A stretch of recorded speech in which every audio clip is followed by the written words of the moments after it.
Mr. Chair, I would like to address Attorney Roque. Attorney Roque, Yes, active pa ba kayo dun sa First Bataan Holdings?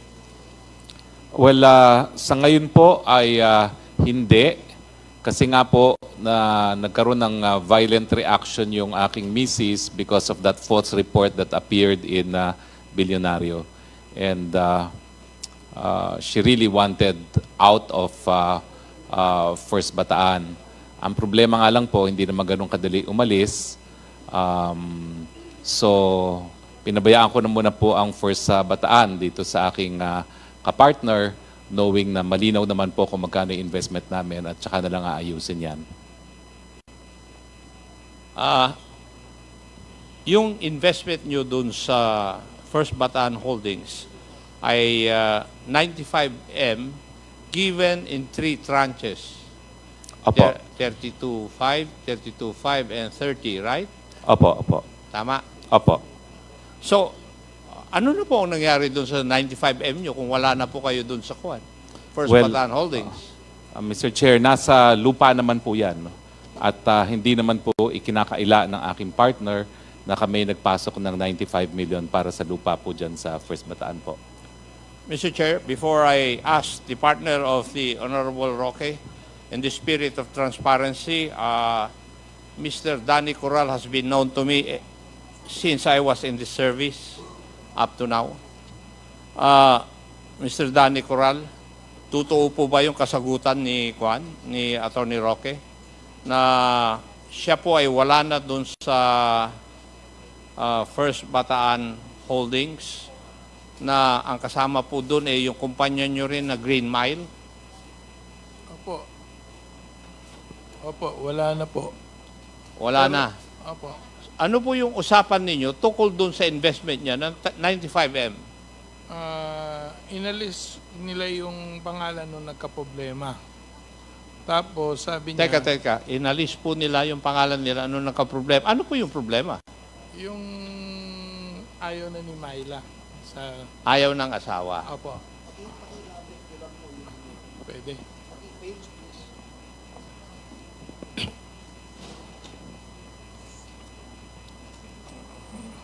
So, ngayon, yung lupa na yon na 300 plus, di ba? Opo, hectares. Opo, Your Honor.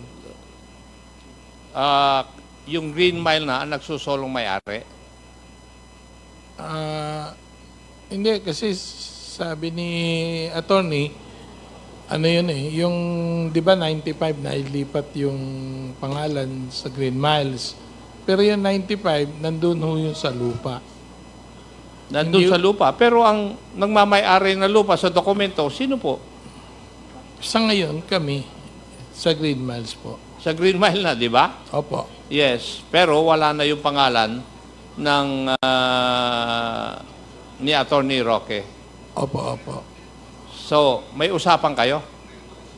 Opo, sabi niya po, yung, kasi hindi naman ako nagbayad Hindi ko naman binalik yung 95. Yeah, hindi mo nga binalik yung 95. So, Opo. ano ang nangyari doon sa 95? Basta nandun lang sa lupa. Opo. Okay. Thank you, Mr. Chair. Attorney Roque, doon po tayo sa bahay doon sa Baguio. Opo. Ang sinabi po nyo noon po doon sa hearing, nakarehistro doon sa isang corporation, PH2, at saka yung Biancham Corporation, na kayo po ang nagmamay-ari, kasama po doon sa incorporation, sa corporation na yan. Tama po, Mr. Tama. Chair. And sinabi mo na hindi ikaw ang may-ari, it's the corporation. Narehistrado po sa pangalan ng korporasyon. Now, when the house was leased, sino po ang pumirma ng lease contract? Si Mrs. ko po ang pumirma ng lease contract because I asked her to sign the lease contract. Siya po ang pumirma, Mrs. po ninyo. Ano po ang posisyon ng Mrs. ninyo doon sa korporasyon na yun? She only signed on behalf of PH2 Hindi po yun ang tanong ko. Ang tanong ko po ano ba ang posisyon ng asawa po ninyo doon sa korporasyon na yun?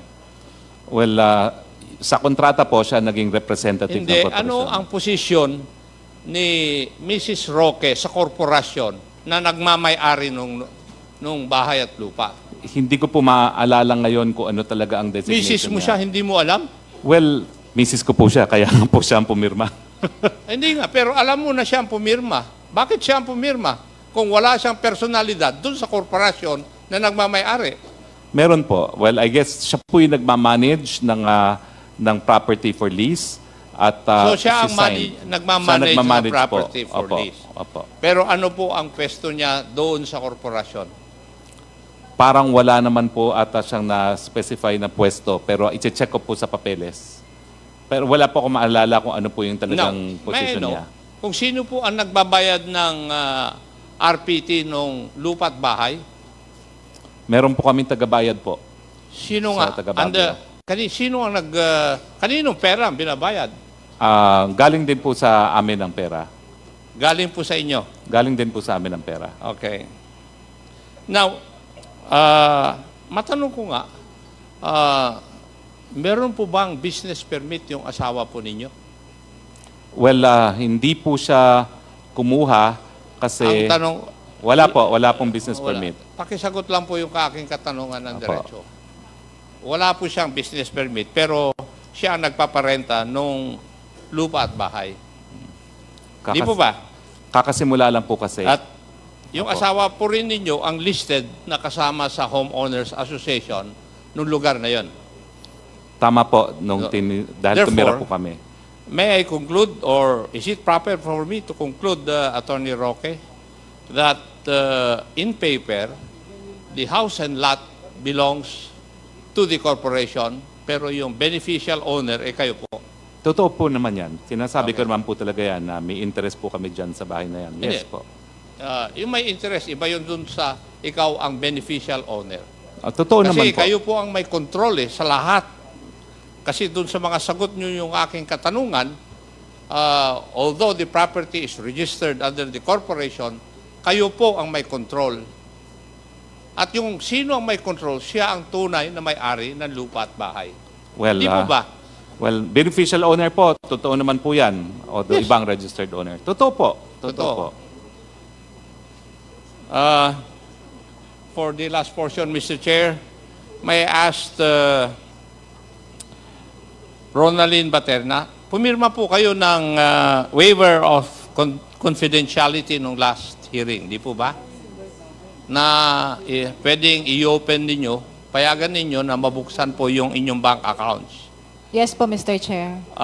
Meron pong pagbabago dahil question yung kwan, dahil yung nakalagay po kasi doon sa pinirmahan nyo na waiver of confidentiality, ang nakalagay lang po doon is China current account. Hindi po pwede po yun.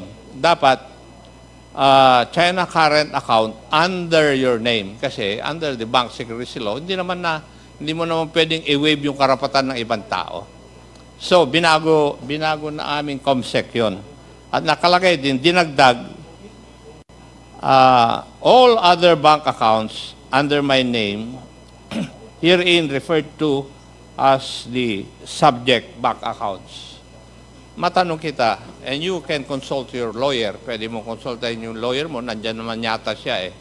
If you are willing to sign the amended waiver of confidentiality. Yes po, Mr. Chair. Thank you. Do you agree, the lawyer of Madam Ronaldin? Para walang question. Yes, Mr. Chair. Thank you. Pirmahan mo na lang ito mamaya, papipirmahan ng COMSEC sa iyo. Okay? Okay po, Mr. Chair. Thank you, Mr. That would be all for this day.